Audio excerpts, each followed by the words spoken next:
In Red Hat Enterprise Linux 7 there are two systems that are used for logging, and that may be a little bit confusing.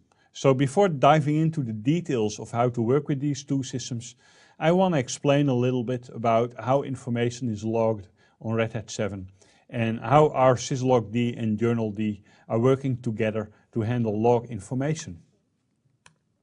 So we have services, and these services are providing logging information. Now it's up to the service to decide how exactly they want to do that. It is possible to do a direct write, and that means that the service all by itself opens a log file and writes directly to it. In this example, the name of the log file is /somewhere/my.log. It can really be anything the server likes to write the logs to. Also, the service can use systemctl. Systemctl is used to start the service, and it keeps track of what is happening while the service is starting anyway. And everything that goes through systemd will be written to journald, which is the systemd related way of handling log information. And then there's a classic way of handling logging as well, and that is through our syslogd.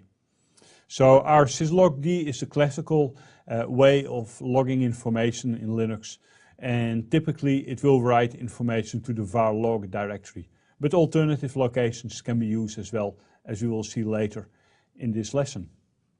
Now, all these different approaches can make it difficult for a user to get logging information.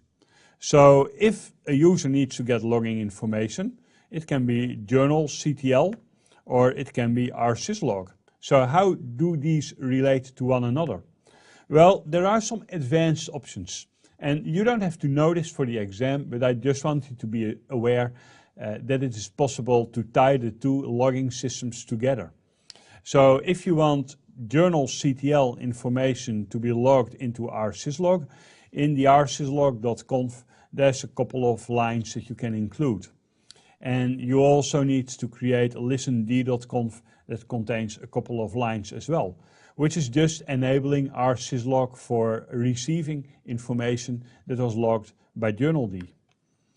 And it is also possible to log information from our syslog.conf to journald. And that is also by including a line in our syslog.conf, the main configuration file for our syslog.